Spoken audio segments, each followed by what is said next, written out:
question brings us to geometry. We start with solid figures. Now there's 3D figures and there's 2D figures. The 3D stuff is the stuff that's not flat and the 2D stuff is the stuff that is. So 3D has 3 dimensions. Length, width, height. 2D, well, it just has length and width.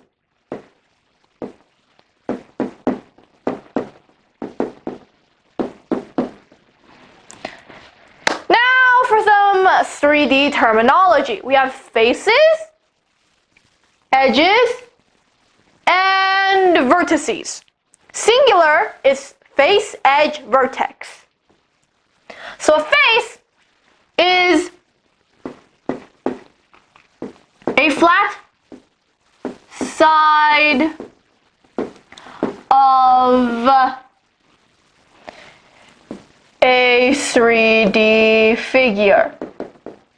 Here's the thing.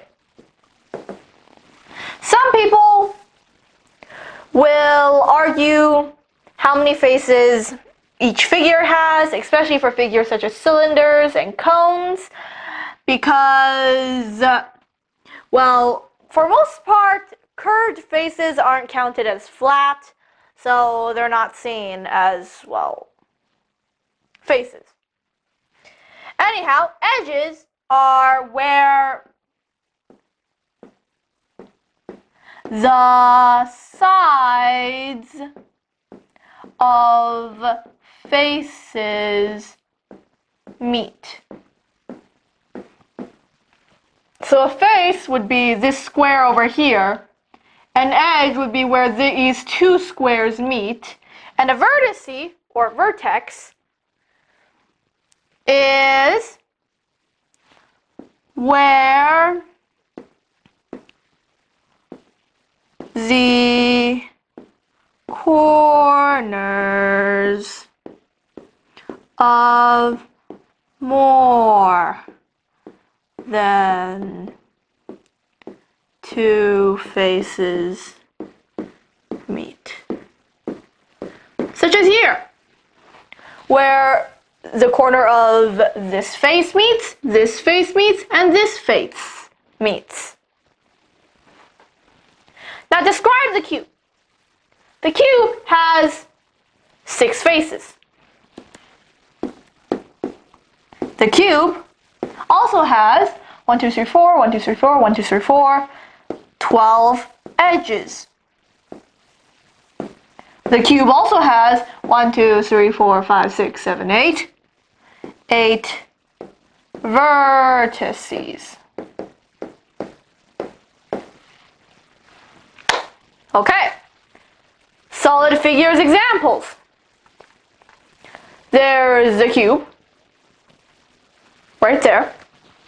Cubes are made completely out of squares.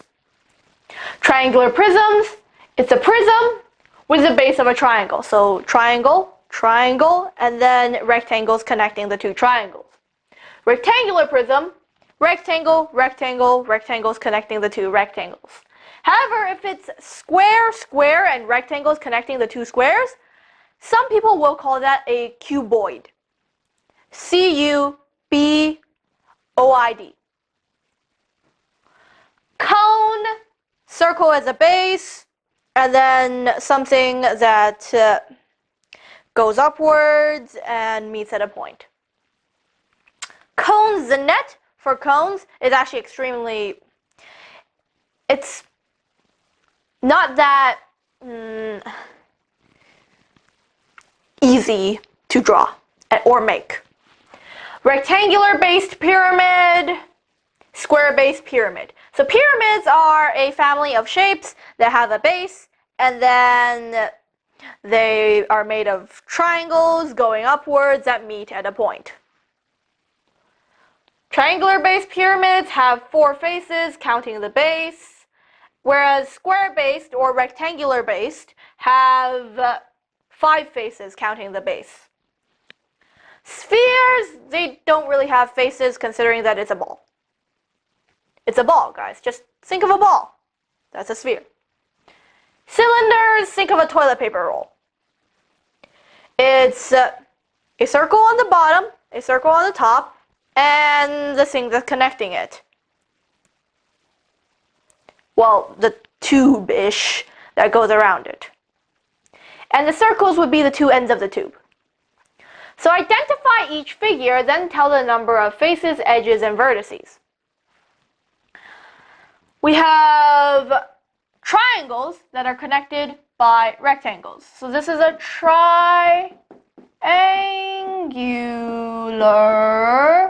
prism.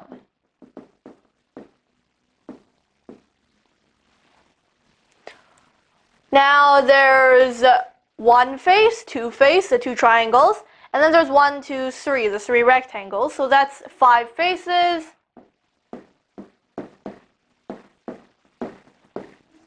And how many edges are there? 1, 2, 3, 4, 5, 6, 7, 8, 9 edges. And how many vertices are there? 1, 2, 3, 4, 5, 6 vertices. Oh, this is just a cube because it's squares, guys.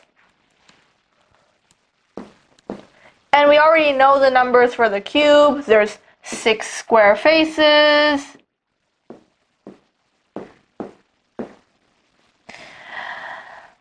Uh, 8 vertices and 12 edges. But usually the order that you write them in is faces, edges, vertices.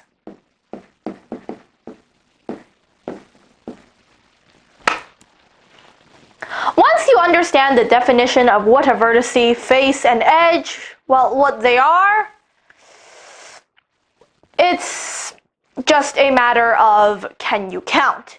And by the time you're in grade 4 and after we've gone over multiplication, subtraction, division, and addition, well, I'd be a little bit concerned. I'd be a little bit more than concerned if you still didn't know how to count. So, identify the solid figure each net would make. Alright, so this is just a series of squares. Okay, some nets will have tabs for where you would glue them, but this is a series of squares. Bunch of squares, 6 squares. Wow, I wonder what shape that is. Cube. If you see a net that actually makes a shape that has 6 squares, it's going to be a cube. Anyhow, this one has this sheet and 2 circles. If there's 2 circles at each end and it's a sheet, that's what the net of a cylinder would look like. Yeah. So that's it for this section. Moving on. Now I'm not sure why they did this, but they put plane figures after solid figures. But a polygon is a closed 2-dimensional figure that has straight sides. These figures are not polygons. These figures are not polygons because they're open. These figures are not polygons because, well, they're not, the sides that they have aren't straight. Now, these figures are polygons. So there's the triangle with 3 straight sides, quadrilateral with 4 straight sides, pentagon, 5 straight sides, hexagon, 6 straight sides, octagon, 8 straight sides. Now there's many more, but first of all, you can never have a polygon with 2 lines, with only 2 sides, because guess what, guys? That's not closed. It's either that or it's just a line, and that's not a closed figure. Here's a naming system. A lot of the times you use it in chemistry too. So it's tri for 3, quad 4, and here's the thing. It could be penta or quint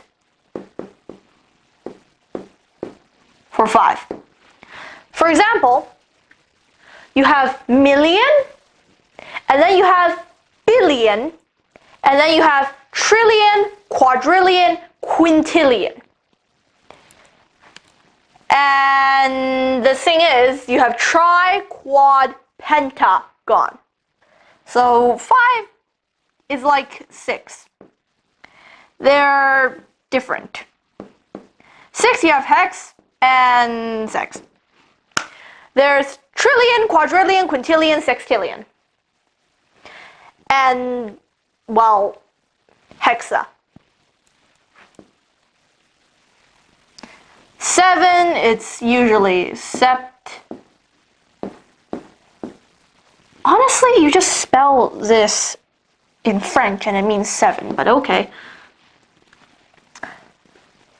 If there was a 7-sided one that was shown here, it would be a septagon. 8, octa, or just oct. And then non, in the case of, well, polygons, it'd be nonagon. And then 10 is dec, or decagon. So, continuing, identify each polygon. Okay, so you count the number of sides. 1, 2, 3, 4, 5, 6, 7.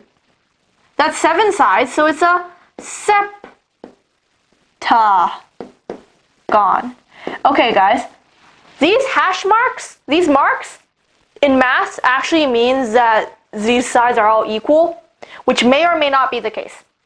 So usually when you're counting sides, try not to make marks like these, because fun fact, this would mean that these 3 sides are all equal.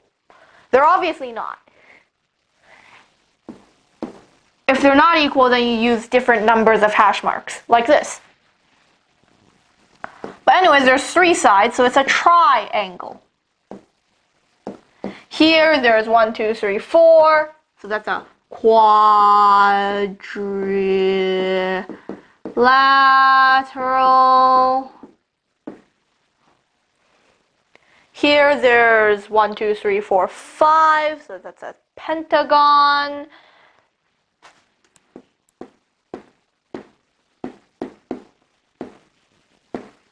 Question number 5, 1, 2, 3, 4. Another quadrilateral.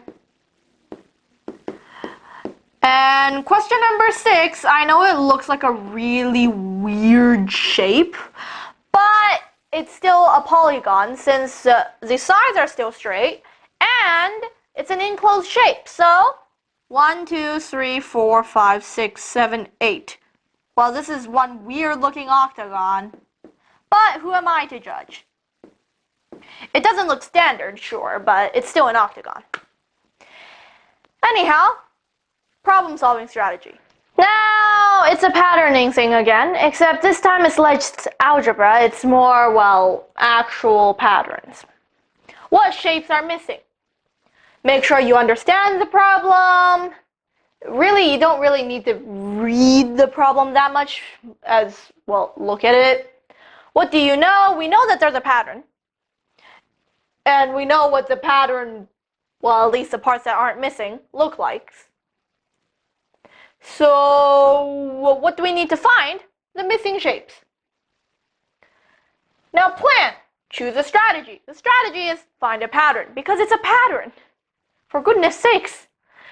Carry out our plan. Look for shapes you know. What shapes do you see? Triangles. A lot of triangles. Is there one way to describe how the figures moved? I mean, it's not so much how the figures moved, as is there one way to describe the repeating bit of the pattern.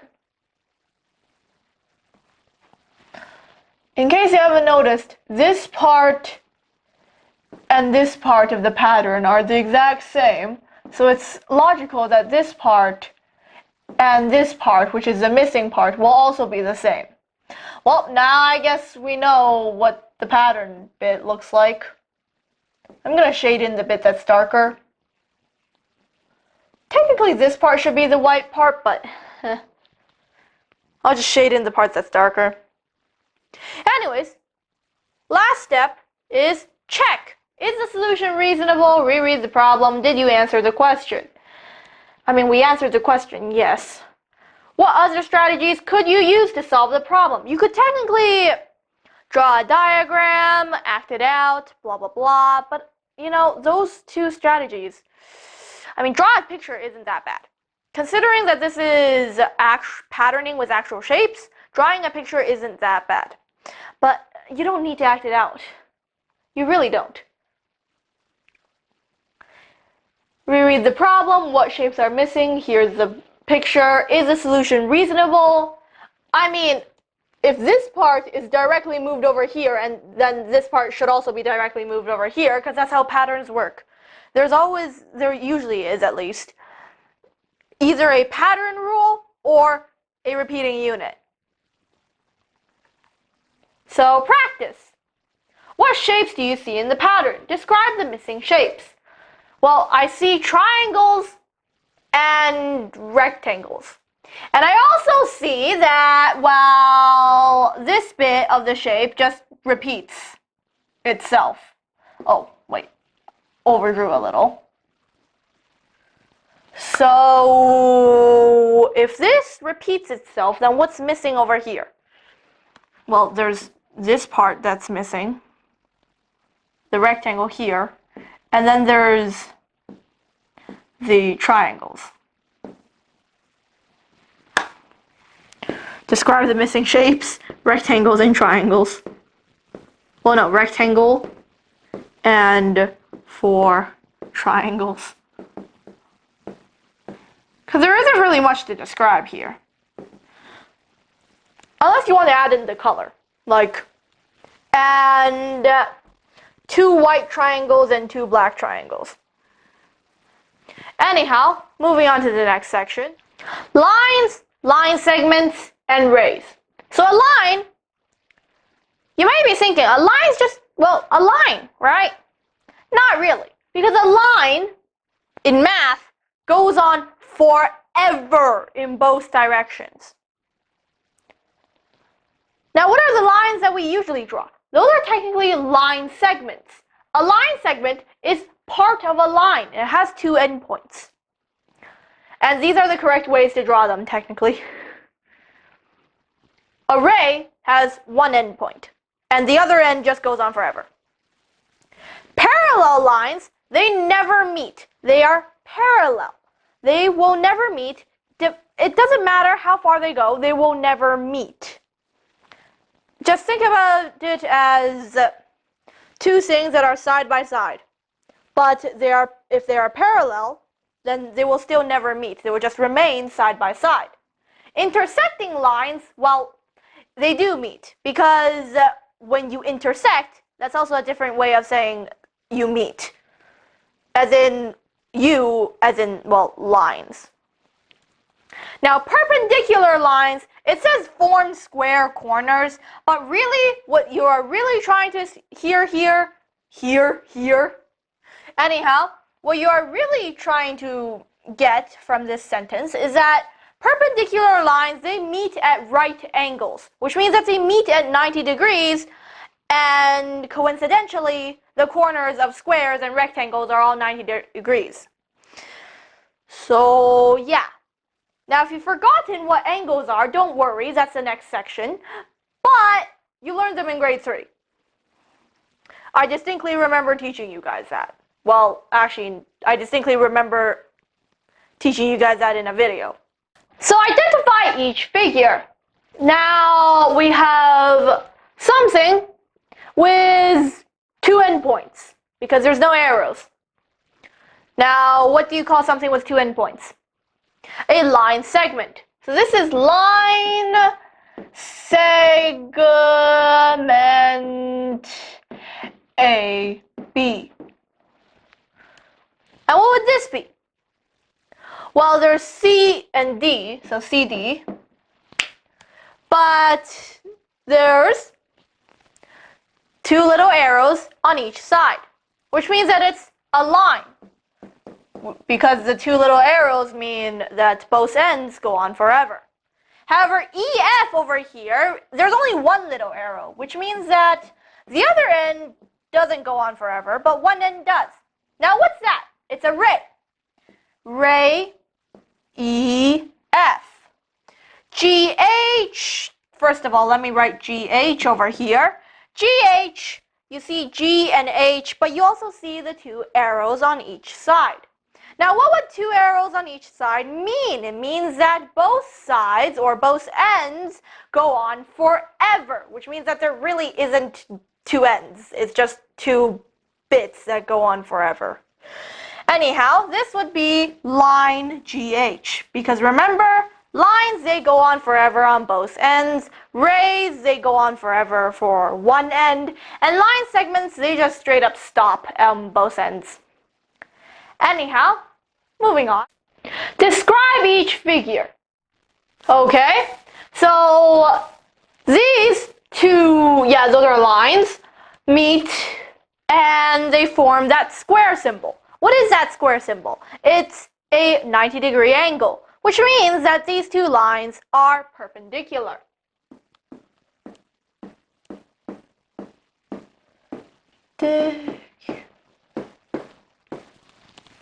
What about here? Well, they certainly meet. The two lines meet, but they don't meet at a right angle, which means that they are not perpendicular, but they just, well, intersect. Intersecting. Here, though, they just straight up don't intersect at all. And they probably never will. So it's parallel. Same with these. Parallel again.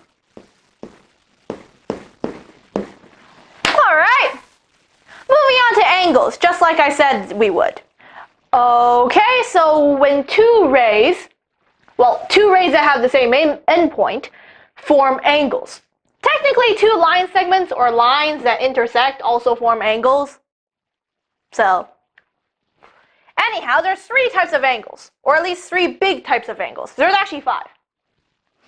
There's right angle. A right angle forms a square corner. It measures 90 degrees. And if you took a break, I hope you remember from last section that it is formed by perpendicular lines. Oh, goodness. Perpendicular lines. Yes, perpendicular is a rather long word. It's actually, how many letters is it? Okay, then it's 13 letters. Okay. An acute angle, yes, it's literally spelled acute, is bigger than 0 and smaller than 90. We're just going to name it angle X. An obtuse angle, let's name this angle Z. Obtuse angles are bigger than right angles, so bigger than 90 degrees, but they are smaller than straight angles, which are 180 degrees. Straight angles is just a straight line. A straight line is 180 degrees. Now, bonus, anything that's more than 180 degrees is called a reflex angle. So identify each angle. Identify each angle as right, acute, or obtuse. Use a corner of a sheet of paper to help you. That is actually a good idea. But, however, if you have the proper square markings, well, chances are it's pretty obvious which ones are right angles because, well, the proper square markings shows that it's a right angle. Now, question number 3 and question number 5 both have that square marking, so they're both right angles. Now let's look for the ones that are obviously bigger than 90 degrees. So here, well, this one's pretty much really obviously bigger. So this is obtuse. This one's noticeably smaller though, so this is acute. For obtuse and acute, you just use the right angle as a measure. Now, this one's also smaller, so that's also acute. This one's just straight up right. And this one, it's not that obvious, but it's not smaller. It doesn't have the square either, so this is also obtuse. This one's just straight up bigger, so obtuse. And this one, it's not that obvious, but it's smaller, and it doesn't have the square, so it is acute. I know it looks kind of like a right angle, but since it doesn't have the square, and it's actually smaller, then it's an acute. Now we're going to move on to some actual shapes. Complete. This kite has, so there's 2 angles over here that are smaller than 90 degrees. So that's 2 acute angles. And there's also 2 angles over here, these 2, that are bigger than 90 degrees. So 2 obtuse angles. This triangle has, well, there's 1 obtuse angle, like this. And in triangles, if you have 1 obtuse angle, then the other 2 are going to be acute. 1 obtuse angle, 2 acute angles.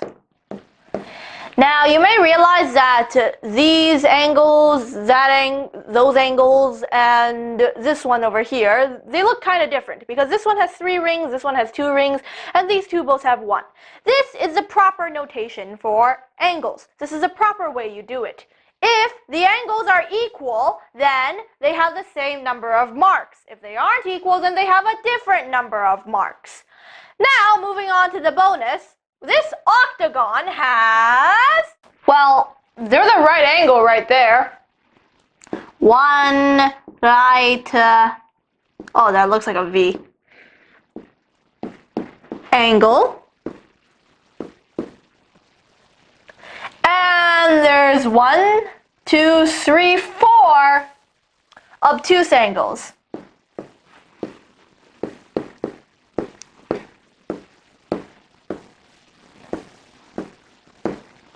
There's 1, 2 acute angles.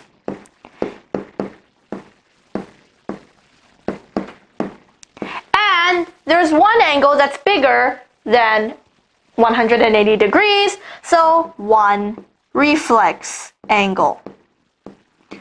Okay, here's the thing. Every shape, it actually has a certain total internal angle measurement. Like the angles inside of a shape, it will always add up to that much, so long as the shape actually has that many sides. For example, triangles, the sum of their internal angles is always 180 degrees. Quadrilaterals, it's 360 degrees. Octagons, you have to do a few calculations for that, but it goes on and on and on. You get the idea, right? Octagons, no matter what type of octagon you have, say you have one that's like, that's 5, 6, 7, 8. It will still have the same total internal angle Anyhow, onwards to the next section. Oh, let's choose a strategy this time. Jerry is playing with tangrams. This is not the full set of tangrams. I should know this. I've played with tangrams before. Use the polygons below to form a rectangle, but I guess that's the basic gist of tangrams. You use a bunch of polygons and you form different shapes with them. It's actually pretty fun. What do you know? Well, you know that you have to use these polygons to form a rectangle. What do we need to know? How we're going to do this. Now choose a strategy. You can draw this out.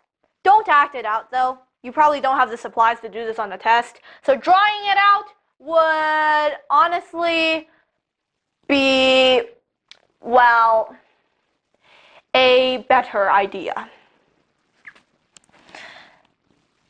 Now you know that the square can just stand on its own.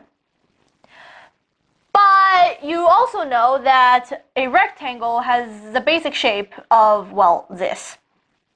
So what can we put in this corner? Well, we could put the right triangle that looks like this in this corner. Now, there's also going to be the parallelogram, which slants this way. And then there's a big triangle, and that doesn't work. So, we're going to have to do this in another way. How could we do this? Well, we could... Yeah, this is the type of stuff that you actually need to draw. Or you could just have a hyperactive imagination. Yeah. Great thing, that hyperactive imagination. Oh, arrange the polygons in different ways until you form a rectangle. I mean, for all that we know, we could technically just spin around the other triangle and we get this. I mean, looking back at the problem, we used the same polygons, we formed a rectangle, and our answer technically makes sense because we're just arranging the polygons in different ways. Of course, you could also put the square on, well, this side, by the way. Anyhow, use any method shown below to solve. Tell what method you used. Work backwards, okay, that's a reasonable way to do things. Reasonable answers, that's good for estimates and checking your work. Act it out, straight up just no. Guess and check. Try to do that when you actually don't know what you're doing. Look for a pattern. Okay, that works. And also, math. We're in a math class, for goodness sakes, use math. Anyhow, the neighborhood dog park is very busy, and there were only dogs and humans. Basically, there was no chickens there. Araya counts 278 legs, and there are 83 animals, because humans are animals too. Assuming that all the animals have the standard amount of legs, which means that there's no three-legged dogs, there's no one-legged humans, and nobody is an amputee. How many dogs are there and how many humans are there? Well, we have dog plus human equals to 83, and also, because dogs have 4 legs, 4 dog plus 2 human equals to 278. Now, the best way to do this would be to do some substituting, algebra, and we switch around this equation, and we end up with humans is 83 minus the amount of dogs. So we substitute in the humans, and we get 4 dogs plus 2 times brackets 83 minus dog equals to 278. And that would end up with 4 dogs plus 2 times 83 is 166 minus 2 dogs equals to 278. And then we move around the equation a little bit more, and we end up with 4 dogs minus 2 dogs is equal to 2 dogs equals to Now, what's 278 minus 166? Well, it's 112. So dog equals to 112 divided by 2 is 56. So there's 56 dogs there. How many humans would that be? Humans is 83 minus dog equals to 83 minus 56, which is then equal to 27. So there's 27 humans and 56 dogs. You can check this by plugging it in. So 4 times 56 is 224. 224 plus 2 times 27. 2 times 27 is 54. So 224 plus 54 is equal to 278, so that fits. And 56 plus 27 is equal to 83, so that also fits. Therefore, we are correct. Our strategy was math, more specifically, algebra. Yes, guys, this is what algebra actually looks like. Well, partly what algebra actually looks like. There is a lot more to algebra than just this. On to the next question. Leon has $78. He earns $24 a month washing his neighbor's car. Is it reasonable to say that he will be able to buy a bike, or reasonable to say he will be able to buy a bike, that costs $150 in 16 weeks? Okay, so 1 month is usually 4 weeks. It's slightly more than that, usually, but it's calculated as 4 weeks. So after 4 weeks, we get 78 plus 24, which is 102. And then after 8 weeks, we get that plus 24, which is 126. And then after 12 weeks, we get that, and it's 150. So yeah, it's not even been 16 weeks, and Leon already has $150. So yeah, it is definitely reasonable to say that he will be able to buy a bike that costs $150 in 16 weeks. Yes, technically this is look for a pattern and math for a pattern.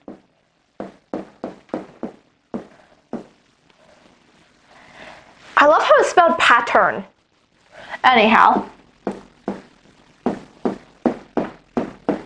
By love, I mean dislike, because I remember when I was a kid, I actually had to go and remember why, like, how to spell pattern or pattern, because I was like pattern.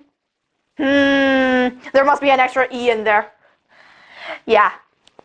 Spelling. Lovely. Andy went to the amusement park. He spent $20 on ride tickets, $8 on food, and $17 for the bus to and from home. He has $14 left. How much money did Andy start with? This is just working backwards. So he has $14 left. He spent $17 on the bus. So that's 31. And then he spent $8 on food, which is 39. And then he spent $20 on ride tickets, which is 59. So he had $59 to start with. Work backwards.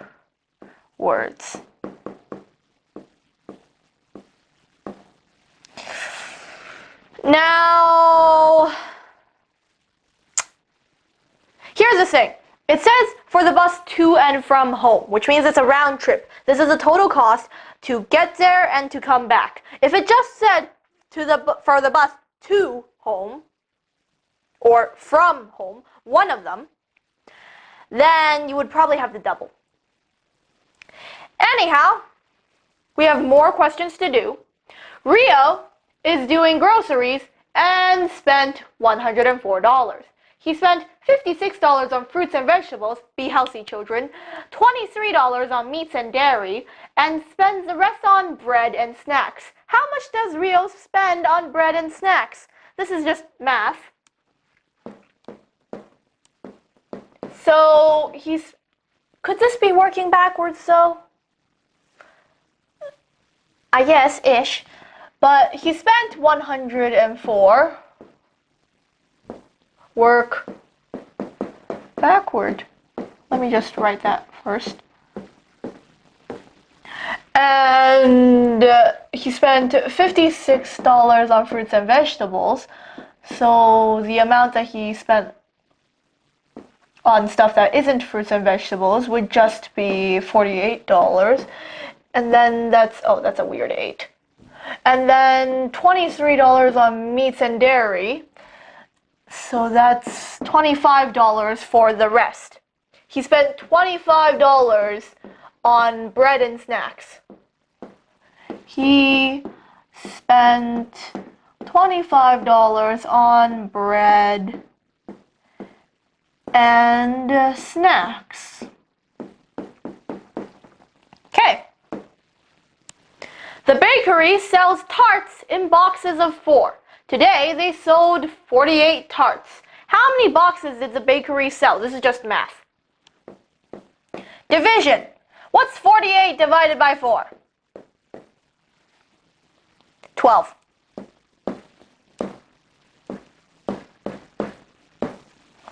You should probably show your work slightly. So there. Anyhow, now that we're done with the problem solving, let's move on. So, triangles. You can classify a triangle by the length of its sides or the measures of its angles. So, here's the thing. Acute triangles have all acute angles.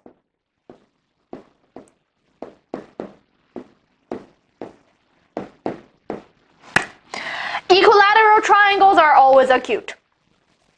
Isosceles triangles, well, they can be acute. Scalene triangles can also be acute. Obtuse triangles. One obtuse angle. Isosceles triangles and scalene triangles can both be obtuse. Right triangles have one right angle.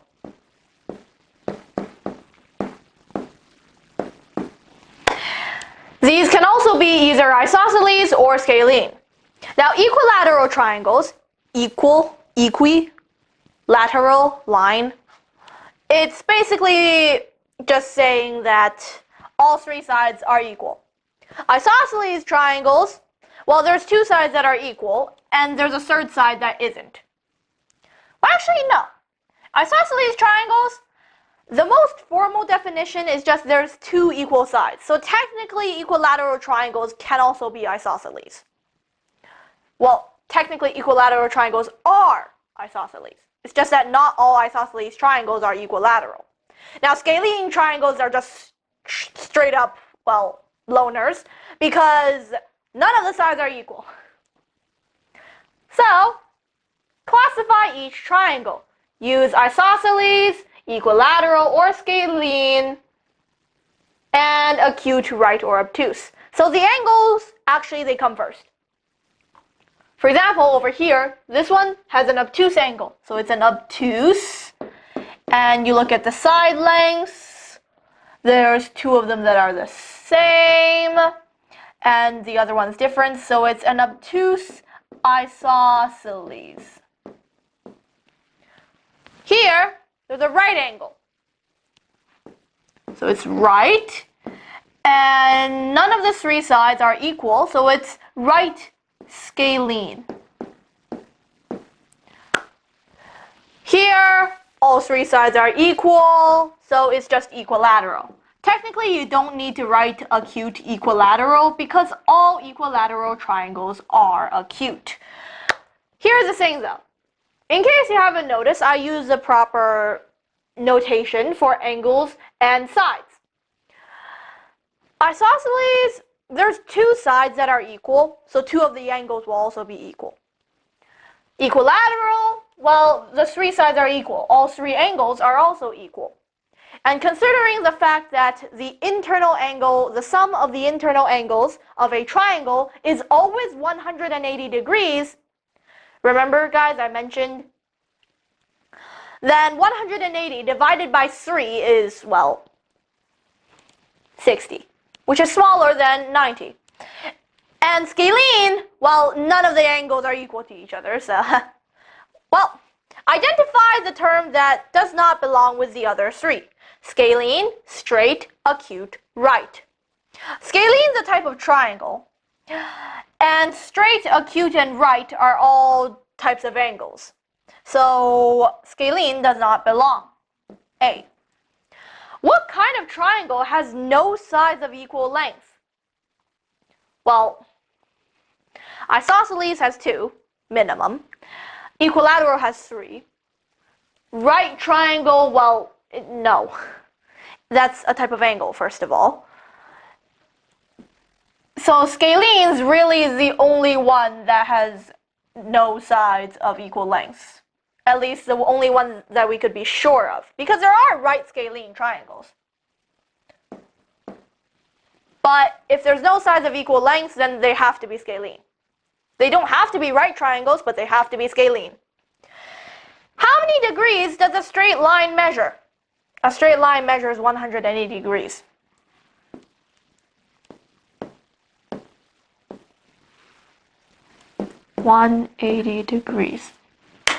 Okay, quadrilaterals. So all quadrilaterals have 4 sides and 4 angles. So a square has equal sides, 4 right angles, and the opposite sides are parallel.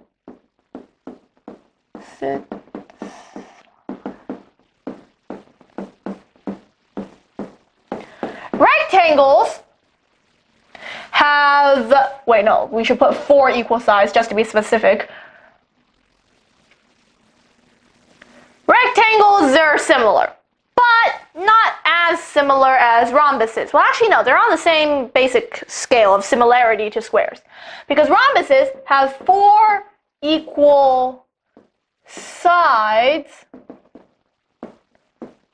parallel, opposite sides, and equal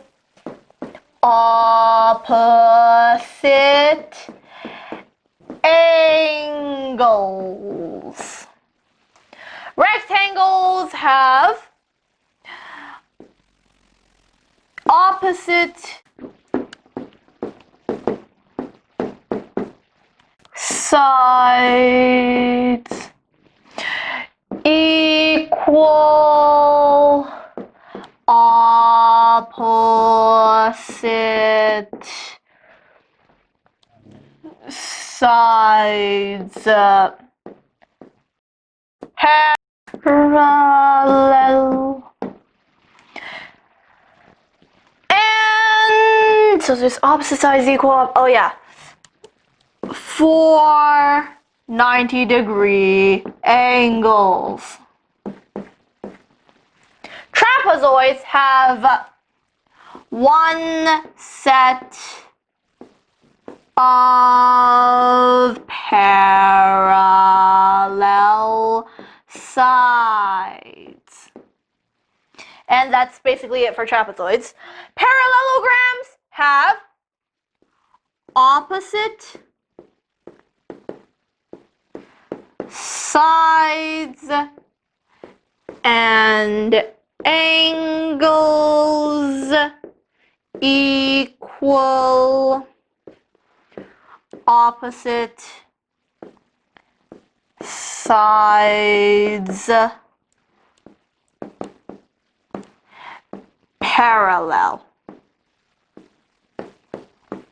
Okay, here's the thing. Squares, rhombuses, and rectangles, well, they're all parallelograms. Squares are all rectangles. Rectangles aren't always squares. Same with parallelograms don't have to be rectangles, rhombuses, or squares. And squares are also always rhombuses. Rhombuses can be rectangles. Rectangles are also always rhombuses. But rhombuses don't always have to be rectangles. Trapezoids are the only ones that's, well, just kinda a little family of its own. And the rest are all just connected. Like they're cousins. Actually, no, that would be not exactly cousins.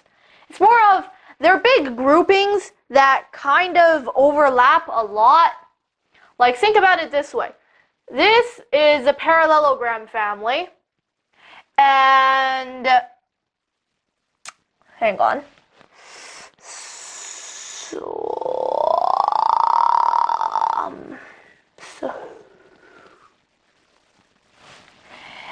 And then this is a square family.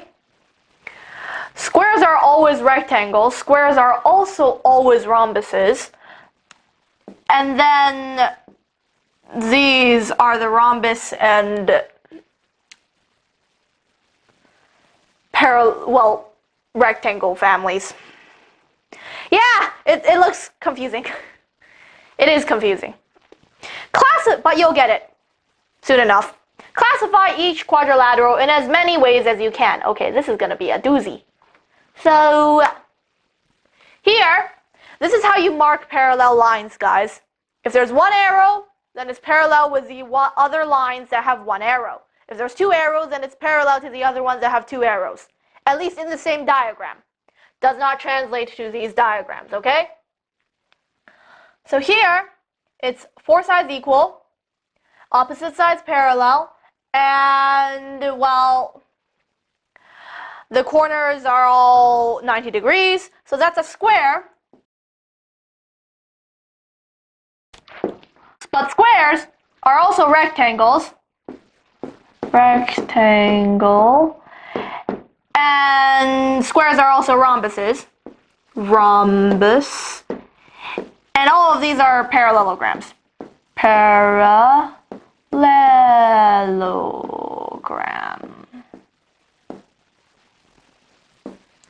Okay, what about here? Well, there's no right angles, so it's not a square or a rectangle, but the sides are all equal, which means that it's a rhombus. Oh yeah, and the opposite sides are parallel, so it's a rhombus. There's two parallel pairs, which are opposite sides, so it's also a parallelogram.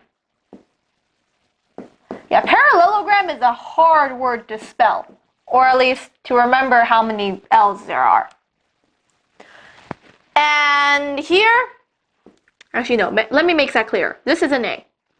Okay, here, there's only one set of parallel sides. So it's a trapezoid, just a trapezoid.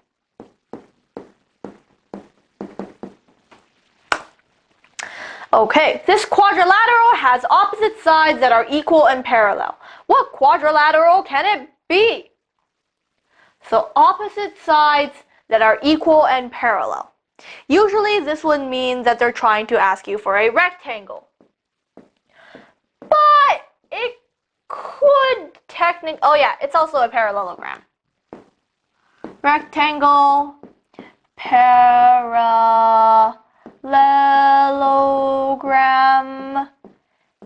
Actually, if they didn't mention the right angles, then they're probably asking for a parallelogram. But honestly, rectangles, squares, and rhombi. Is it rhombuses or rhombi?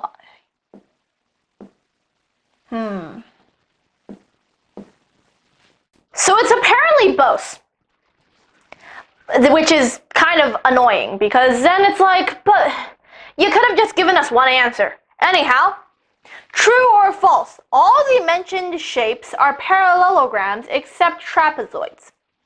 Yeah, that's true. Squares are parallelograms, rectangles are parallelograms, rhombuses are parallelograms. Except trapezoids. So yeah, true. How are a square and a trapezoid similar? They have a set of parallel, technically it's a pair of parallel sides. And that's about it. Well, actually, no. They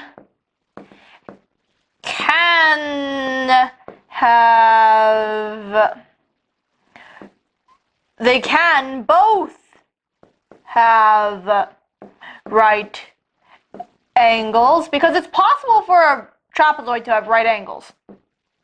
Squares just always have right angles.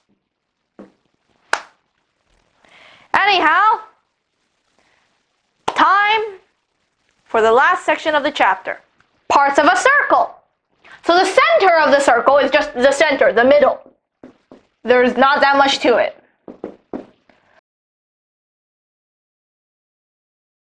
Now what about the diameter? Well, here's the thing. It's easier to go for the radius first. So the radius is the distance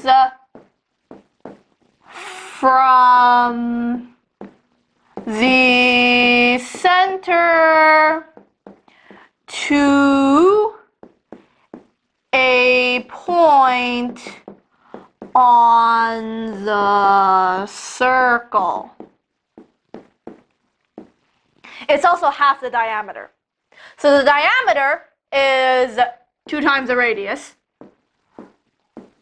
And it's also, basically, it's a line that has both its endpoints. It's a line segment that has both its endpoints on the circle, and that passes through the center. But for most mathematical purposes, you just have to remember it passes through the center, it hits the circle twice, and it's 2 times the radius. Because when you calculate the area of a circle, you usually use radius more than diameter. So, yeah. Identify the parts of a circle. Here we have the center to a point on the circle. This is the radius, or a possible radius. Well, technically the radius is the same no matter where you plop it, since this is the center of the circle. But, well, this is one possible way of drawing the radius. Here we have a line segment that has both its ends on the circle, and it passes through the center, which means that it's a diameter. Here we have, again, the center to a point on the circle, radius. Okay, that just reminds me of the radius and the ulna, which are the 2 bones of your forearm.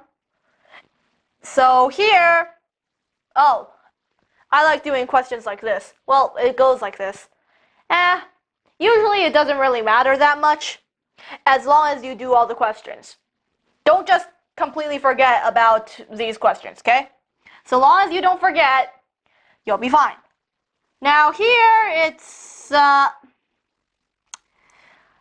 okay, it's a line with both its endpoints. So technically it's a line segment with both its endpoints on the circle, and it passes through the center. So this is a diameter. Question number 4, it's center to part of a circle, part of the circle, so it's radius. And this one just straight up just shows the center. It's just plain center. Okay, name the parts of the circle. Oh yeah, this is how you name. So, K. point K is the center. So K is the center. JK is J to K, which is the center to the, well, a part of the circle. A point on the circle. And by the circle, in math, a lot of the times it means the outer part of the circle. Like the actual curved line that makes a circle. That's the radius. And JL is like this. It's two endpoints, both on the circle, that passes through K, which is the center. So that's the diameter. Here's a bonus that I'll make for you right now. Bonus. LM. So line segment LM is, well, it doesn't pass through the center. So, well, we haven't really learned this yet. Fun fact, it's called a chord. Basically, anything that connects two random parts of the circle, the outer bit of the circle, that doesn't go through the center is called a chord. And no, not the musical chord. Anyhow, that's it for this chapter. See you next chapter.